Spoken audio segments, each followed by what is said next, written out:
Ladies and gentlemen, good day and welcome to Antony Waste Handling Cell Limited Q4 FY23 earnings conference call. This conference call may contain forward-looking statements about the company which are based on beliefs, opinions and expectations of the company as on the date of this call. These statements are not the guarantees of future performance and involve risks and uncertainties that are difficult to predict. As a reminder, all participant lines will be in the listen-only mode, and there will be an opportunity for you to ask questions after the presentation concludes. Should you need assistance during the conference call, please signal an operator by pressing star then 0 on your touch-tone phone.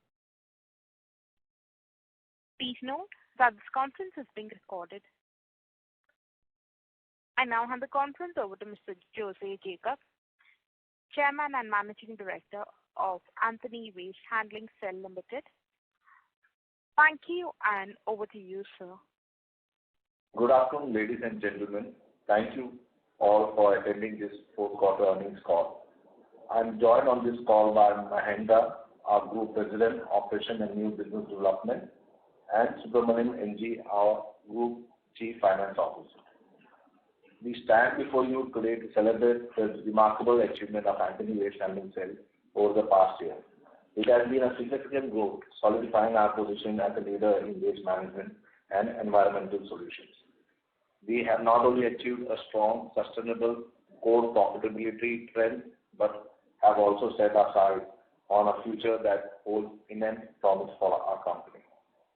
Despite certain challenges such as the absence of elected members in few corporations, resulting in delayed routine matters and temporarily affecting our margins, we have remained resilient.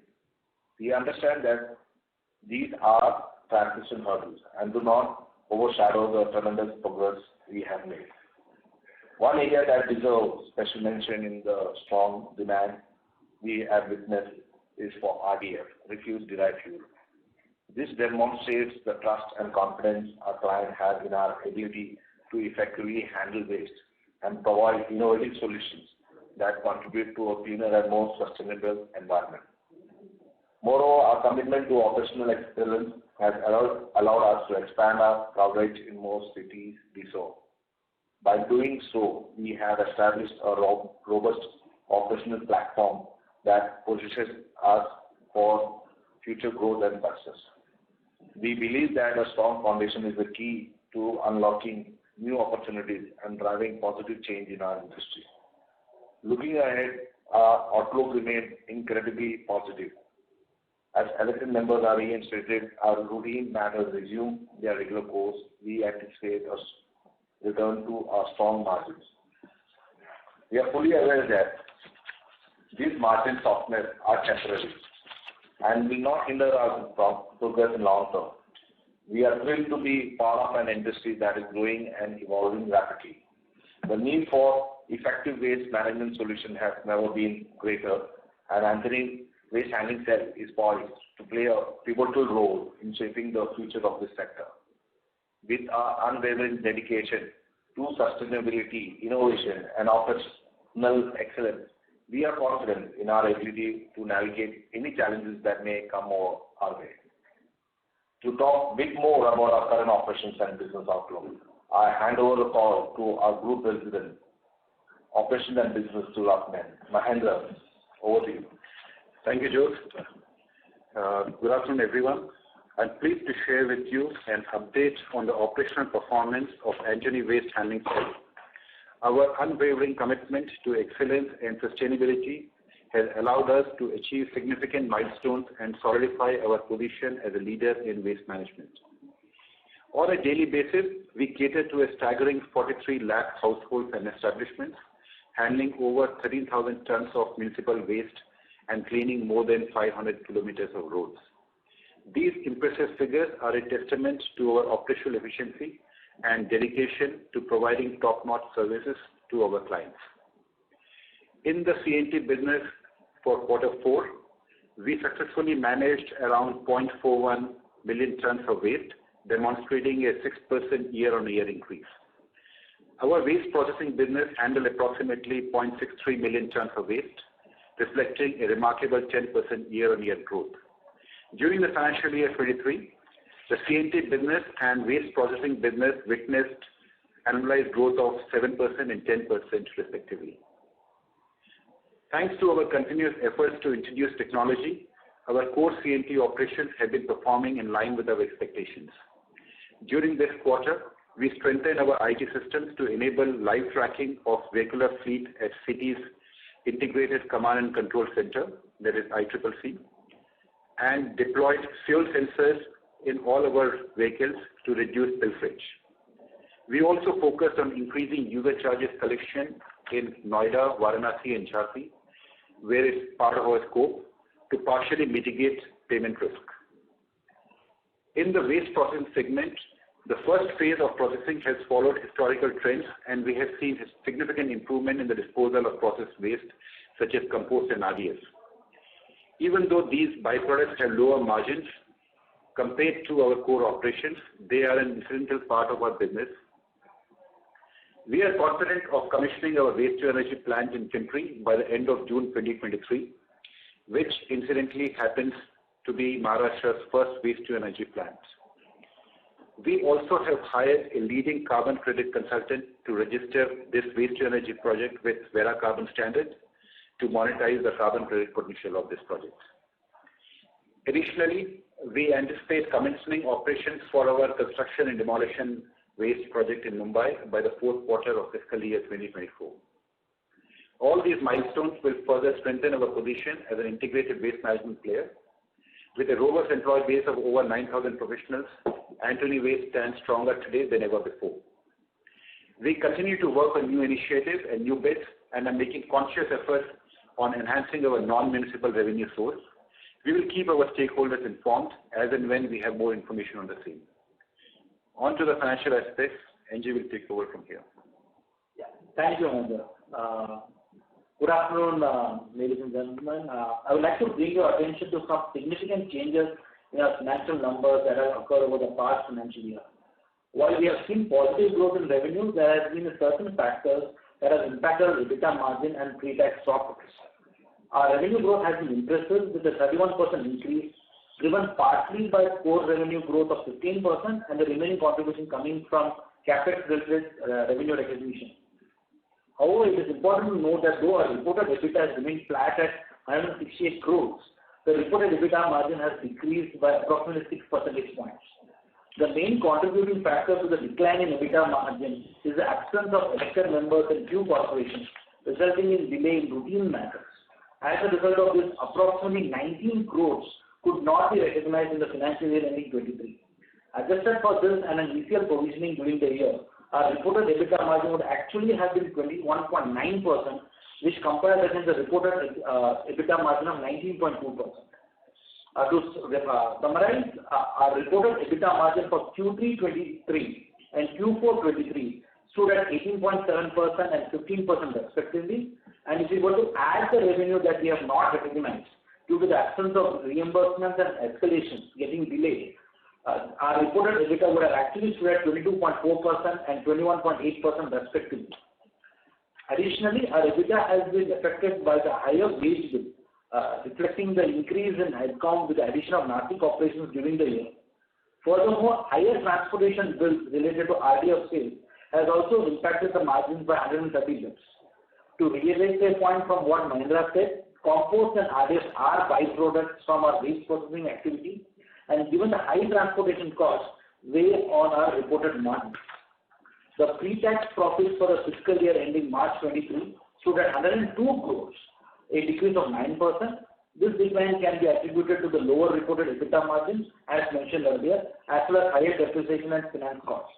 If we were to include reimbursement revenue and routine escalations, which are pending approval from the authority, the adjusted EBITDA for FY23 would have been approximately 188.7 crores, with the adjusted PAT of approximately 102.8 crores.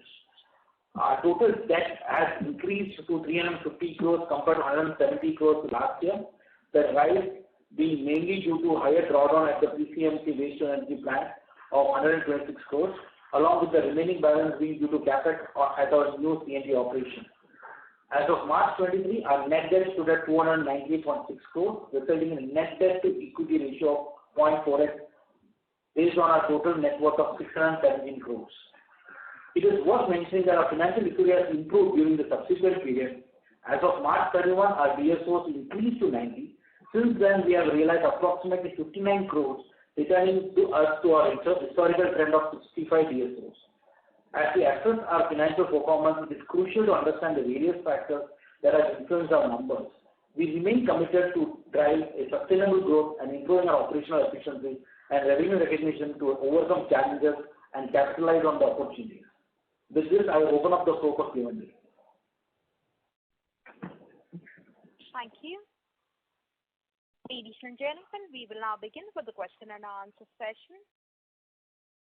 Anyone wishing to ask a question may please press star and 1 on your touchtone telephone.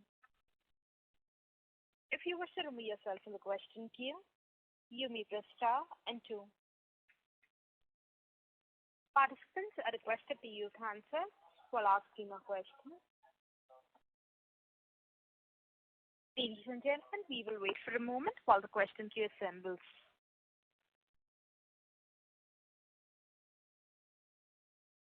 We'll take the first question from the line of Kaushal Kedia from Wallfort PMS. Please go ahead. Hi, can you just elaborate as to what this escalation clause and the other, why was there a delay in recognition of those 21 crores? Can you just throw some light on that? Yeah, Kaushal. So, as part of the routine tender, there are certain expenses that is reimbursed to the company. This is a tender clause. Any increase in salary, any change in minimum wages, and change in fuel cost gets reimbursed automatically. Now, for that, we elected standing committee of the various municipal corporations. So, since elections in different corporations like Thane, Nagpur, and CGM, Mumbai has not happened, the elected members are not present.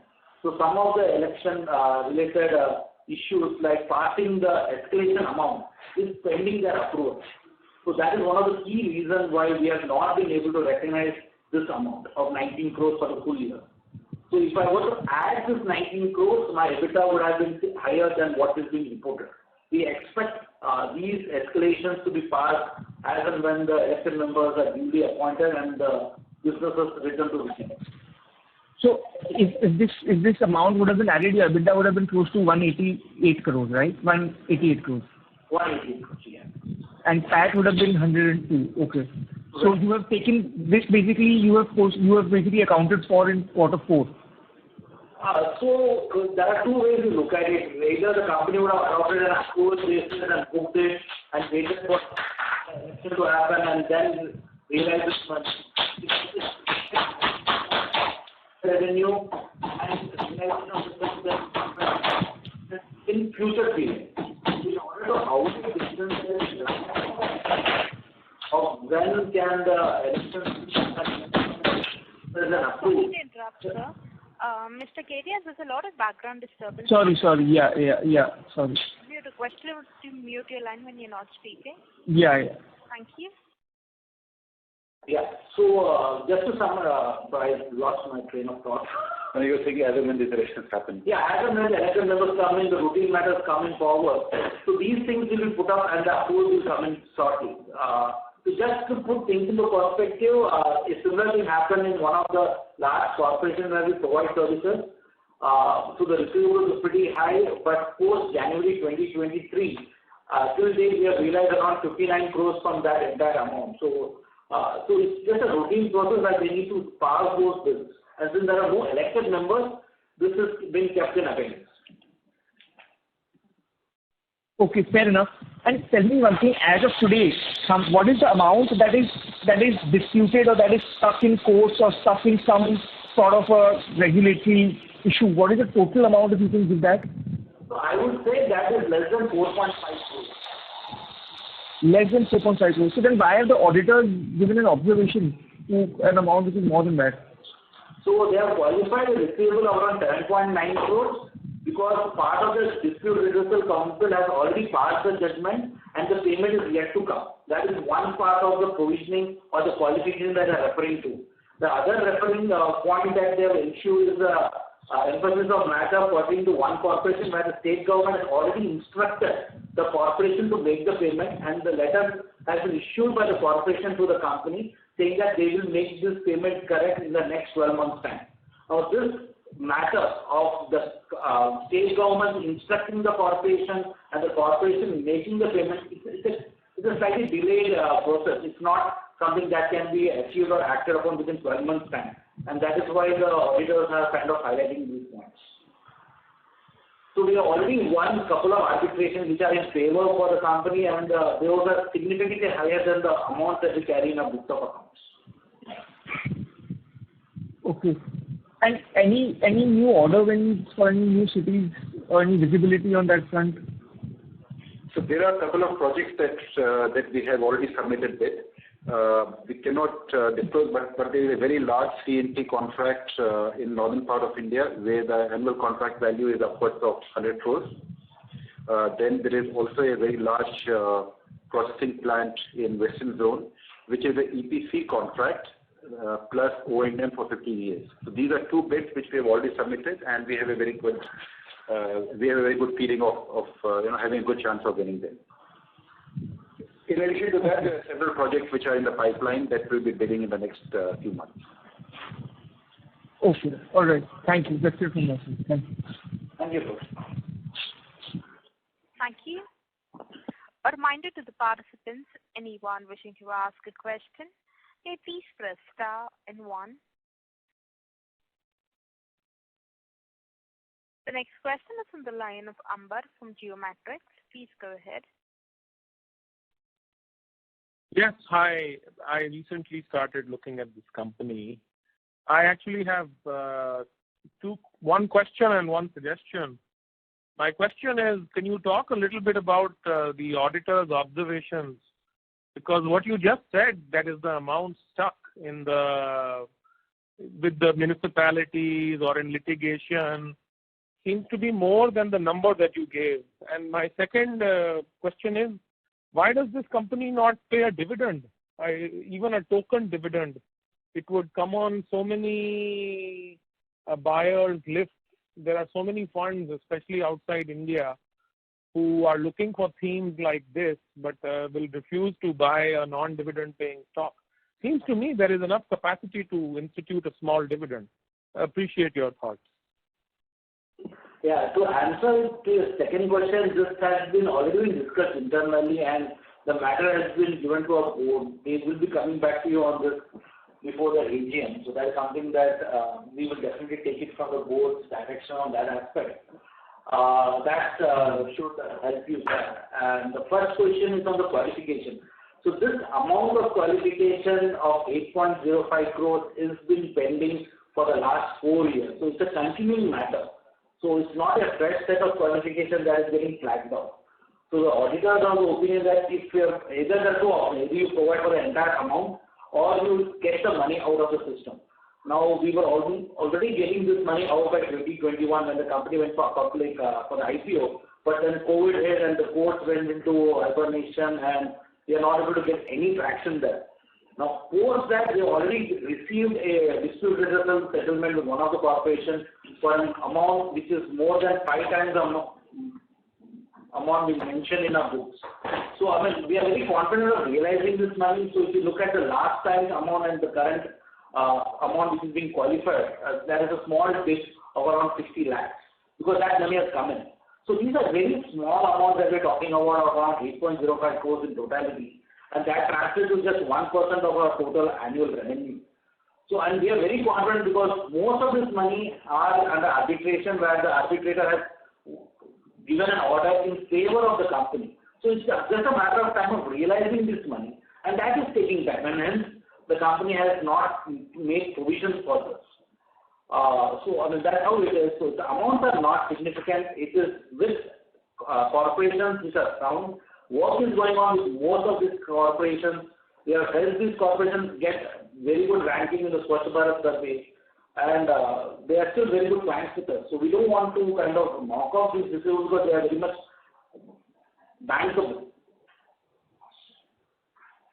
Okay, I think there should be some kind of clarity here if you kind of want to attract a new set of buyers, because obviously this is also a small cap stock. So, many people will exclude it because of liquidity concerns. I think, having an investor presentation and an earnings release is a good idea. I don't know if there is a settlement mechanism or something with municipalities, but maybe some management comments around that. If there is an easier way to kind of, get this stuck money out so that the audit report can be cleaner, it would help. But anyway, I understand that you're trying. Well, good luck, and no more questions from my side. Thank you. Thank you. The next question is on the line of Richard D'Souza from SBI Mutual Fund. Please go ahead. Yeah, good afternoon, Jose and Angie. Hello. Hi, good afternoon. Yeah. So just a couple of questions from my side. One is, in the other expenses, do we have any extraordinary items which are there? Because year on year, the other expenses have gone up quite a bit.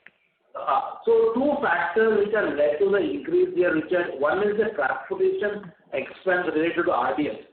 So that has, because in the last year we transported just around 8,000 tons of RDF. This year we transported around 48,000 tons of RDF. So there has been a significant spike in the transportation bill. So that has reflected into the spike in your other expenses.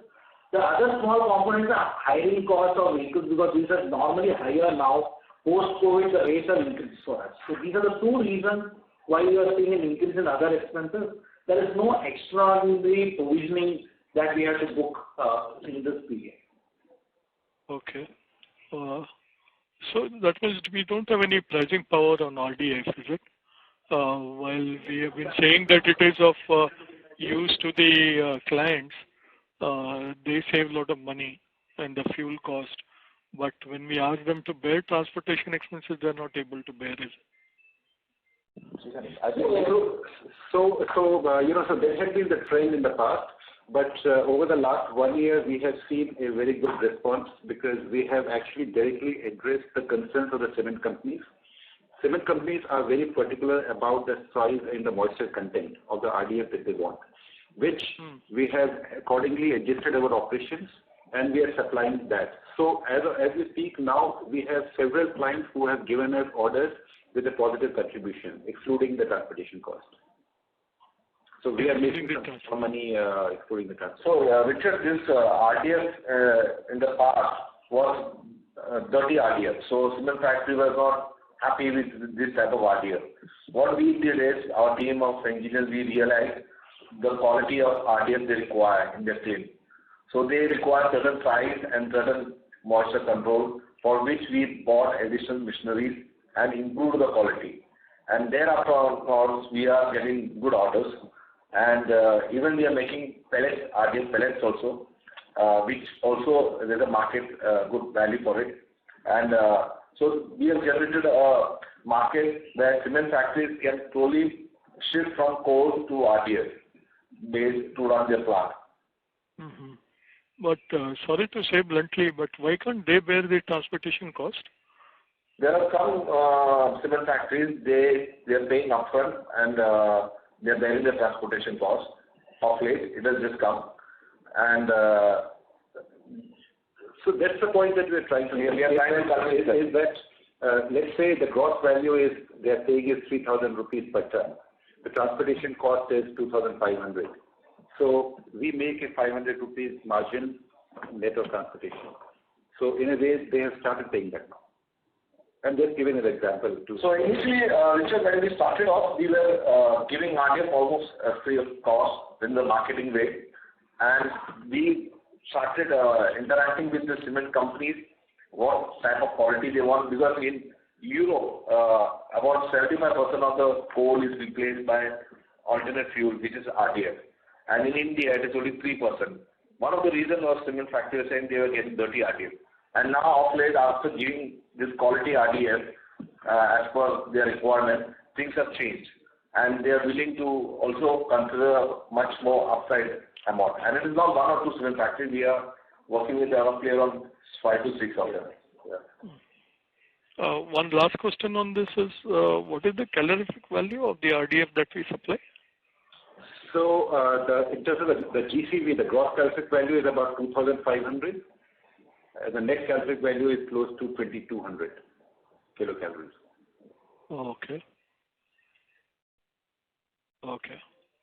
And the second question is on your employee cost. I mean, on a YOY basis, compared to fourth quarter last year, you are hitting an annual run rate of about 240 crores. So, or let's say, put in simpler terms, your employee cost has gone up from 24% of sales to about 30% of sales. Now, I mean, can you give any color on this? Is it expected to stabilize here because your revenues haven't grown that much, but your employee cost is growing faster? Richard, one is, last year we didn't have Nashik operations there, so that has kind of added around 800 headcounts to the base.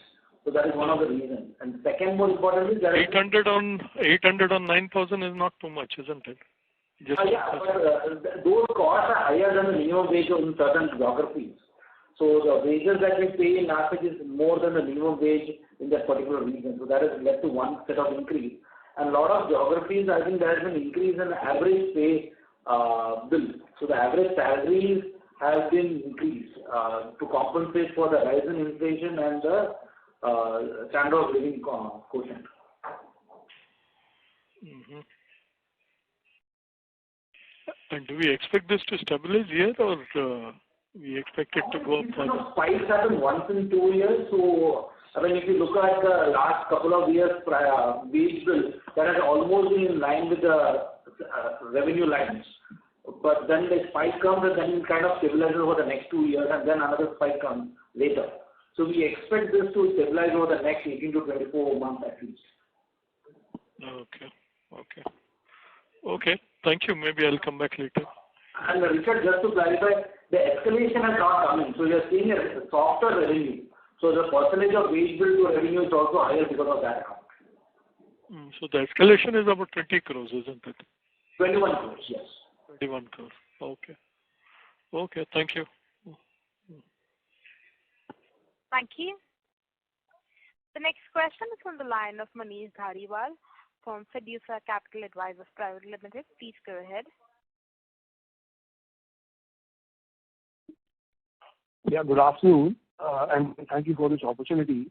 Now, this problem of recovery from the municipalities is a continuing problem, and the auditors have also, after reading it out, they have finally kind of reached a conclusion that the recoverability or the timing of this is uncertain. So, assuming that the municipalities will continue to behave the way they will, and your manpower costs are also rising, and so what is basis this? What is the expected EBITDA percentage that the company can continue with? So, yeah, good afternoon. Looking at the way the trends have been, I mean, if you look at large DSOs of Antony Waste consolidated level, I mean, our DSOs have always averaged around 60 to 70 DSOs. For the month of March, those numbers look spiked. It stands around 90. But post that, we have collected close to 59 crores of these amounts. Of those March receivables within 45 days of the year-end closing. So my DSOs are now tracking 60, 65, which is my historical comfort zone. So, I mean, the receivable is sticky, but it's not problematic because the way the business works is on a monthly billing system. So, there is always a 45-day to 60-day kind of a cycle wherein we get the payment realized out. Escalations do help us now because this was the first time in the last 2 decades that we ever seen various corporations without elected members running the show. So, this has never been foreseen, such kind of an event where large corporations like the BMC or Nagpur or Pimpri have not had elected members. Otherwise, we have never had this kind of a stringent kind of a cash flow kind of a mismatch between the escalation and wage bill rising. On a steady state of affairs, the CNG operation and the waste processing the kind of revenue mix that we have, we should be comfortable with a 22 to 24% EBITDA on a steady state of affairs. Part of the reason why the EBITDA is also softer is because of higher contribution of the project revenue which is coming in. That is a low margin business. That's contributing to just 10% of the margin. Going forward with the capex at PCMC getting out of the shape and commercial operations kicking in, our EBITDA margins will be comfortably upwards of 22%.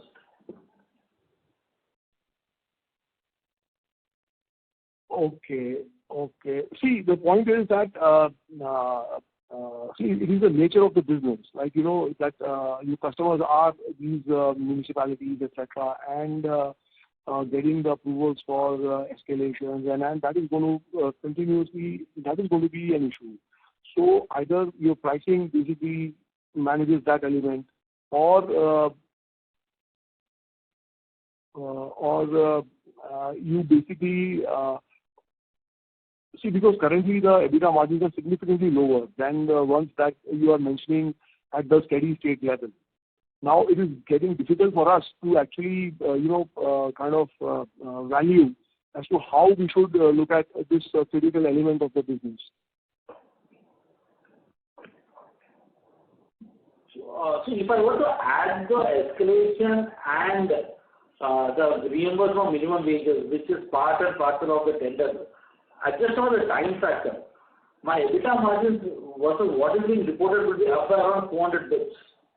So that is something that as a company we are adopting a policy to recognize the reimbursement escalation on a cash basis instead of an accrual basis.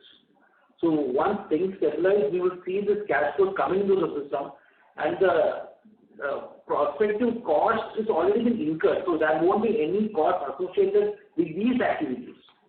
Going forward, your point is taken. There is this issue of working with corporations, but that is now being addressed with the user collections being an additional source of revenue for companies in waste management. In cities like Noida, Nagpur, Indore, you name it, the corporations don't just pay tipping fees, but allowing the operators to charge directly to the waste generators. So in the city of Noida, a monthly cash collection ranges anywhere between 80 to 1.2 crores per month. So that is one way of hedging your receivable risk from municipalities. Similarly, we are seeing a large number of corporations opting for this basis, where there will be Jhansi, Varanasi, where user collection is an additional source of revenue, which not only helps the corporation de-risk their model given the way the financials are, but also gives an operator an equal footing to de-risk his revenue from the receivable risk that you rightly mentioned. Just to add to that is there, I understand that. But the point is that, see, instead of collecting from one party, now for each municipality, you will be collecting money from, say, 100,000 people. And that basically will add to the cost profile of the organization.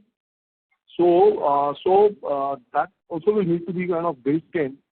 And so if you have the experience of doing these collections from Noida and the other municipalities that you gave an example of, so how does it work there? Meaning, how is the collection process happening from the individual waste generators?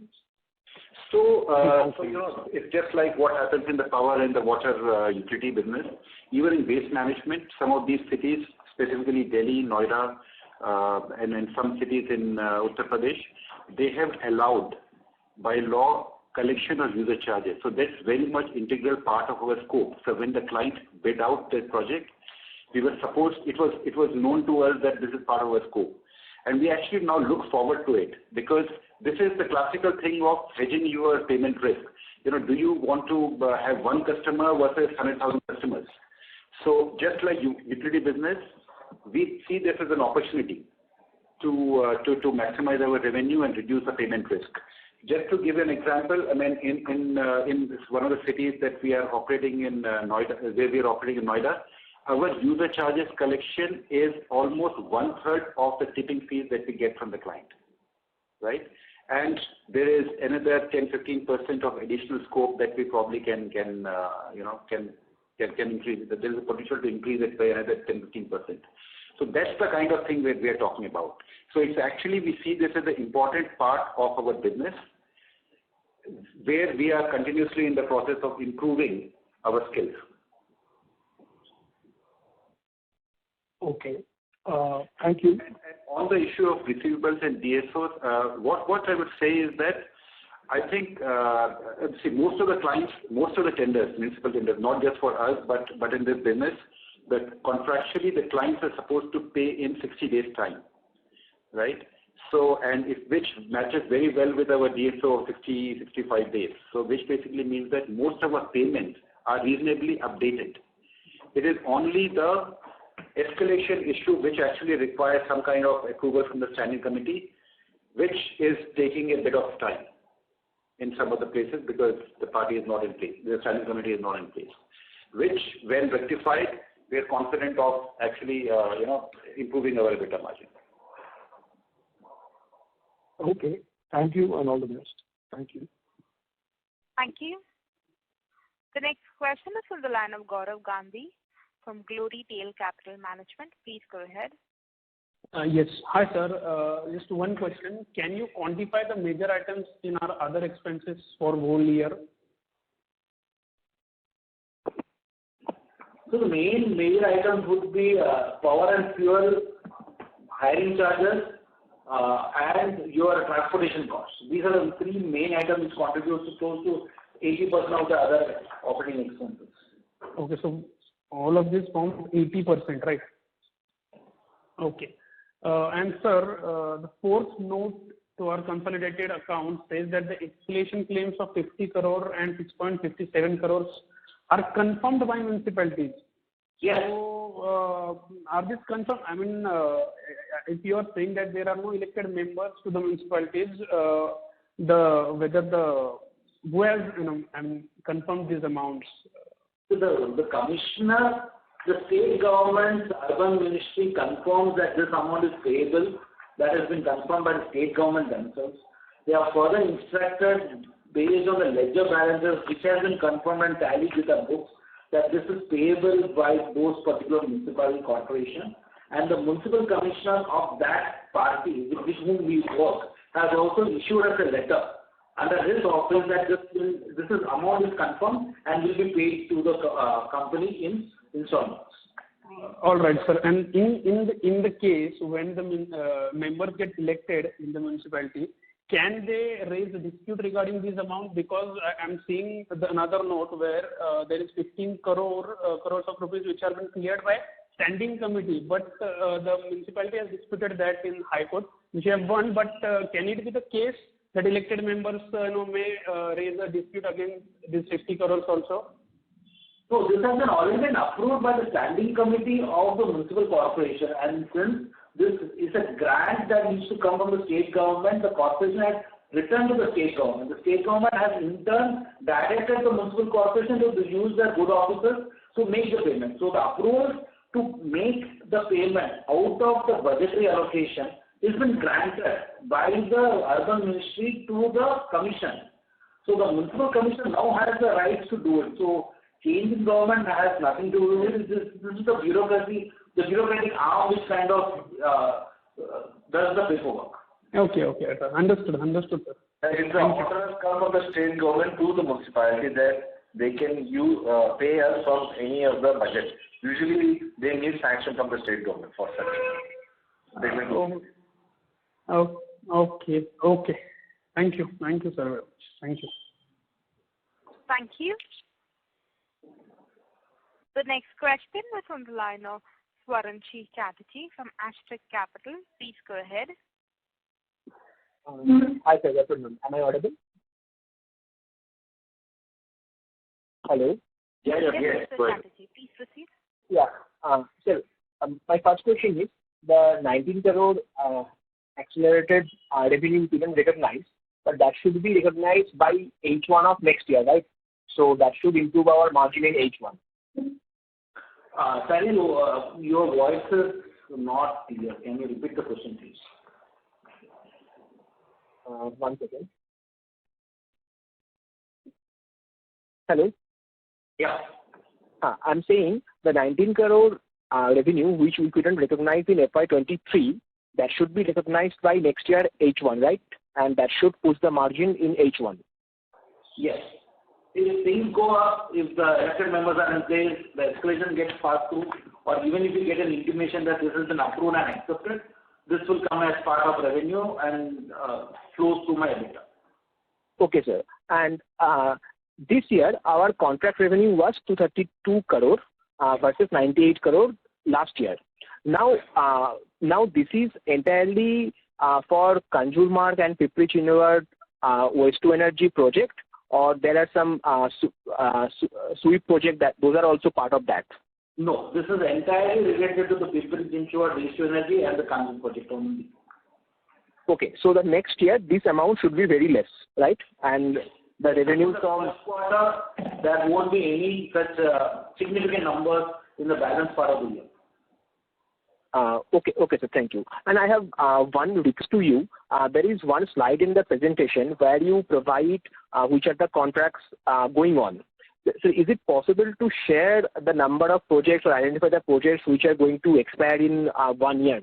For example, you have one CNT project in Bangalore, which was probably extended up to January 23. 18% of my CNT revenues are up for renewals, and the project has been extended. The tenders have not yet been floated.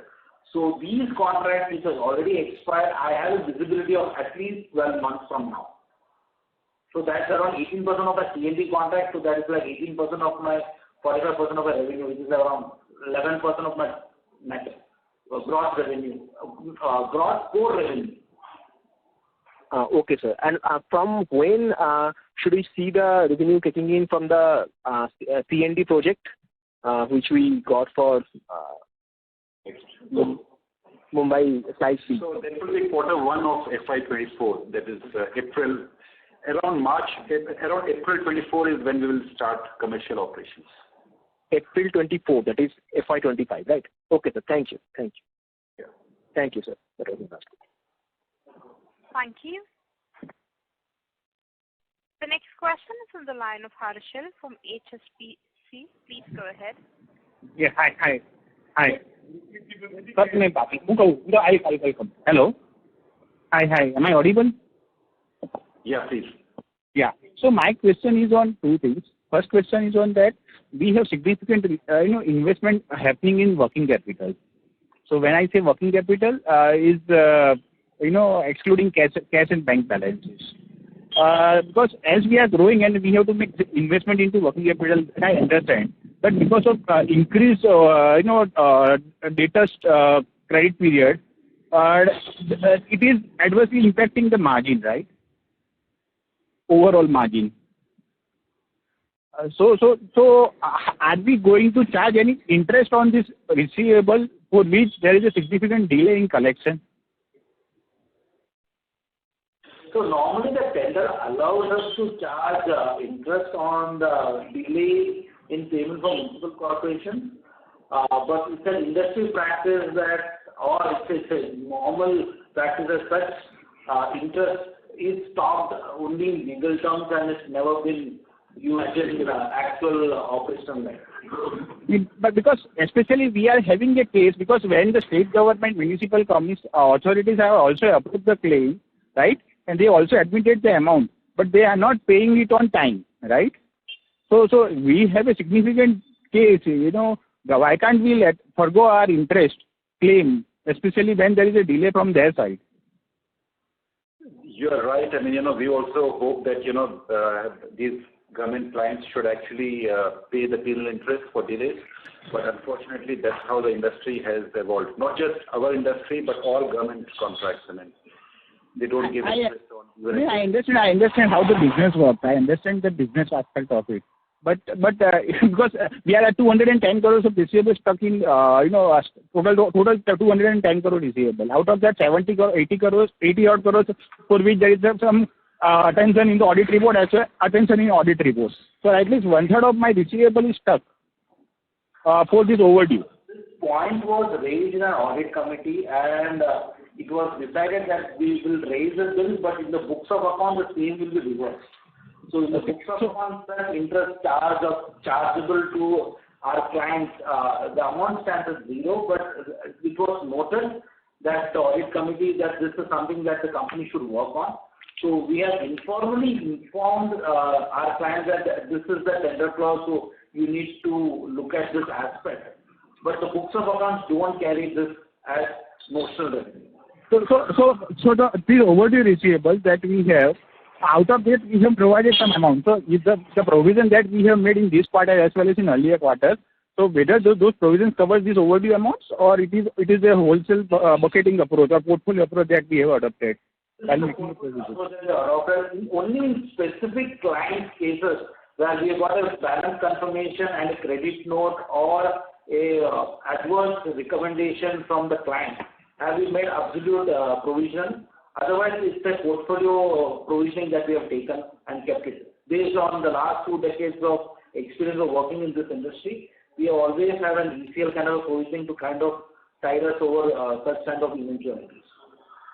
Okay. Okay, and there is a significant increase in borrowing. So is this borrowing is for these projects which is going on? Yes, the main increase for the debt is primarily due to the waste to energy project that is being constructed at Pimpri. That has taken away the incremental 126 crores for that project. The balance is due to the new project that we executed in the North Delhi and in Nashik CNT operations. Okay. And in terms of waste to energy, how much revenue that we expected to generate in next year, and how much would be the margin in that case? So normally we don't give any specific guidance in terms of project-specific numbers, but based on our very conservative approach, I think we are looking at an annual revenue of around 60 to 65 crores on full state of operations. I mean, next year is going to be only for 6 to 9 months of operations. So that's not a staggered PLF. But a 60 to 65 crore annual revenue is something that we look at. And since it's waste processing in nature, these have a higher EBITDA than the Concall numbers that we have. Okay. Thank you. Okay, and actually I have made a request last night, sir. Can we have this breakup of major expenses, major part of expenses, which is power and fuel and expected credit loss? That we are maybe. We'll contact with our investor relations team and have that thing sent out or have that as an annexure in our reports going forward. Yeah, you just present it by way of note into the result itself. That would be better, because we don't want it to ask a very basic question which we can get it from the result itself. Point taken. Okay. Thank you. And do we have any plan to issue any bonus shares? Because we are significantly capitalized in terms of, I would say we are a good capitalized company. So do we have any plan to issue any bonus shares? Currently we are looking at, this is something on the capital structure. We never applied any thought. We will definitely reach out to the board whether they have any such ideas in this aspect. Because why I am saying this, because when we give a dividend, the cash goes out of the company, right? So and we have significant borrowing outstanding. So instead of giving a cash, at least reward the shareholders by a issue of bonuses. All right. Okay. Thank you. Thank you. The next question is on the line of Harish Swaminathan, an investor. Please go ahead.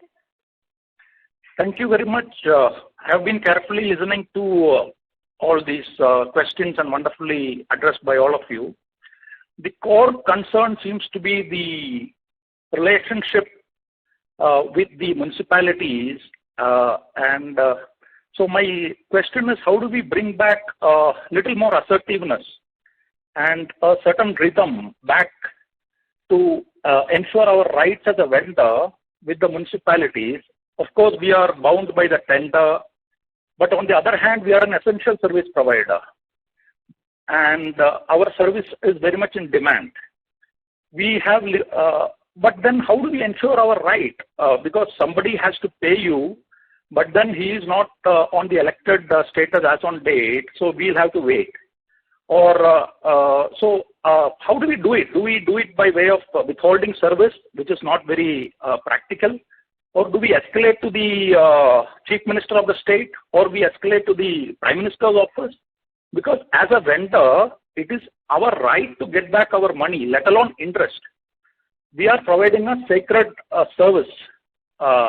Now, how do we ensure our right? Is it only the tender document by which you ensure our right?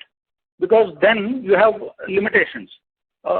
My question is, this addresses most of the concerns of the investor questions till now, including the question asked by Richard about our inability or the timidness to collect that 500 rupees transport cost from a cement company who can very well afford to pay it. So my question is more philosophical around bringing back a little more assertiveness into something which the customer is very much mandated to pay. We are not doing a charity to him. Thank you very much for all the work that you have been doing. Thank you. I think it's an excellent question, sir. What I would say is that there are two parts to it. One part is the contractual part, that we must, where we must exercise our rights. So what we have done is that we have strengthened our central contract management team, so that at least we are meeting all the obligations contractually that we are supposed to deliver, so that the client doesn't find faults in our works tomorrow as an excuse not to pay us. That's one. Second part of the answer is philosophical, as you said, is that, ultimately this is an essential service. This is an essential business. Okay? And there's no two-way about it that we actually cannot hold them to ransom or blackmail them by saying that, okay, we'll not give you service today or for next couple of days. Okay, because that actually leads to bigger problems. Because after when we come back, because even operationally, if we stop our service for 2 days and come back after 2 days, it's again a mess, right? We have to do the restarting operations actually take more efforts and energy and time. So the best way and only way which we have found it works very well is to actually have a close dialogue, very close communication with the stakeholders. No less than the commissioner or the health officer, who typically are the two important stakeholders in a city, are the people that we actually communicate with or talk to them regularly about the kind of problems that we are facing in terms of cash flow constraints if they don't pay on time. And invariably, we have found clients actually being supportive for that. And yes, as you said, we have not gone to the Prime Minister of India, but we actually have reached out to the state government, the urban development department. For example, even the example of one of the cities that we're talking about, which has got a huge outstanding, and the municipality was not in a position to pay. So we went to the state government and they issued the order. So we have to try all options that are available to us, which is talk to the local stakeholders, talk to the political stakeholders, talk to the RWAs and the resident welfare associations, talk to the state bureaucracy, and even the Chief Minister's office and so on. All these things actually sometimes help you in meeting the objective that we want to have and solving our day-to-day crisis. I hope that addressed your question. Thank you. Thank you very much and all the best. Thank you. The next question is from the line of Kaushal Kedia from Wallford PMS. Please go ahead. Yeah, hi. What I wanted to understand is the escalation clause in the wage increase bill that you've not recognized for this year. Will it be a recurring issue? And what exactly is the escalation for? The fuel increase, and what is it? So I just want to understand the technicalities. Kind of clarifies on 3 buckets. One is fuel, salaries and wages, and miscellaneous. So there are different weightages that is assigned to the rate pattern that we quote to the corporation. So as and when the fuel price and the wage will increases, the same gets calibrated, and the increase in prices gets passed on as escalation in the tipping fee. Now, normally the tipping fee is granted by the corporation, and escalation needs to be approved by either the commissioner themselves or by the standing committee. In certain contracts, it specifically mentions that escalation, which is annual or quarterly or even monthly, needs to be approved by an elected member. So, till 2021 or even pre-2020, this was not a problem because there were elected members who were there, and as a part of the routine monthly budgets and bills, this was getting approved. Now, since there are no elected members, there is nobody in the office to pass this bill. So the tipping fee, which is the tender rate, gets approved.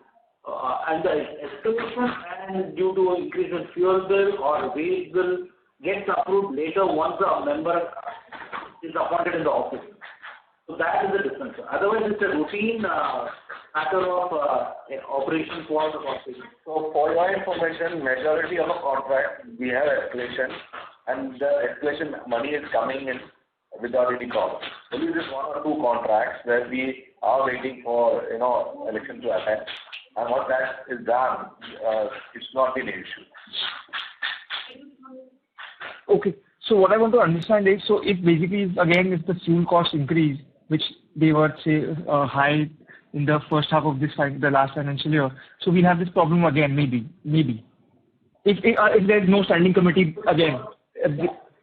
So the increase in fuel cost, the money is already spent by the company. The reimbursement is not currently getting booked because there is no authority to approving this reimbursement. So the revenue is lower because of that amount. The expenses is actually incurred and spent out. So that is what has led to the depression in the market. And if we can just add to that, the escalation problem occurs only first time when we move from the quoted rate to the escalated rate for the first time. After that, it's almost an automatic cycle wherein the rates are revised quarterly or annually, as the case may be. Okay, Sally, that is because this year was an anomaly because of the extreme rise in crude oil prices and subsequent rise in the petrol prices. So is that right to assume? That's the right way of looking at it, because once the approval comes in place, then it's a DDPO process. Okay. One more question that I have is that, so what the earlier gentleman asked is why is out of 210 crores, why did he say 80 crores is disputable, or is 80 crores is under dispute? Because the balance are routine payments, because the bills are raised on a monthly basis. So the outstanding as of 31st of March, the bill is raised only in April. So that's why the receivable amount is on a higher side. But if you were to look at what he said, the gentleman said, I just wanted to understand, actually the gentleman said 80 crores is about disputed amount. So is that correct? More than one third? So around 50 crores is the amount which has been disputed, and that is under dispute by the state, and that has been passed on. So the entire 80 crores is not the issue. No, passed on meaning 50 crores is disputed and passed on meaning? 50 crores is the money of minimum wage reimbursement which is being approved by the state and the municipal commissioner to be paid to the company in installments within 12 months. So that is the clarification on the note 4 that the other previous analyst had asked for. Okay. The other qualification which is over and above this 50 crores is the 8 crore qualification, which is pending receipt of funds based on arbitration settlement. Okay.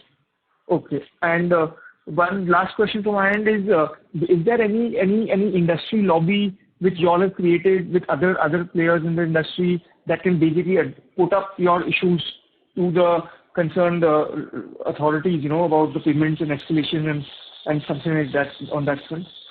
Is there a strong industry lobby? So waste management has a subset in CII and the FICCI where these concerns are raised and flagged. But there is not a single industry lobby for waste management, because waste management pre-2020 or even pre-2000 was still run by the government agencies. And even today there are a handful of players. But we are part of the CII and the FICCI Federation, so we do raise our concerns to these larger formats. So just a suggestion, isn't it, will it be possible to create a lobby and lobby, to maybe the central government, or maybe they can form a sort of a committee under the Swachh Bharat mission to expedite payments and sort out these matters on a fast track basis? We have an organization like FICCI, but that is more of industry, policy matters. As far as payment is concerned, every municipality has a different way of paying.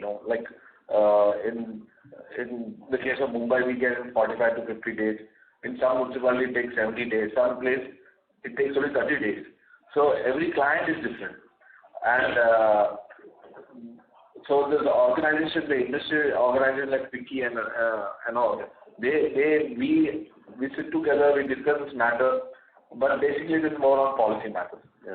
Actually, we often reach out to even the policymakers in Delhi, at Ministry of Housing and Urban Affairs, and Swachh Bharat Abhiyan, those kind of the mission kind of people and so on. But however, as George mentioned, they are more policy driven. They make policies. Okay, for the payments are always driven at the municipal level. So it's always better to go to the state government if we need to, if we need them for any intervention. Otherwise, industry lobby and those associations actually do not help beyond a point. Okay. Thank you so much for answering the questions patiently. Thank you. Thank you. A reminder to the participants, anyone wishing to ask a question, may please press star in 1.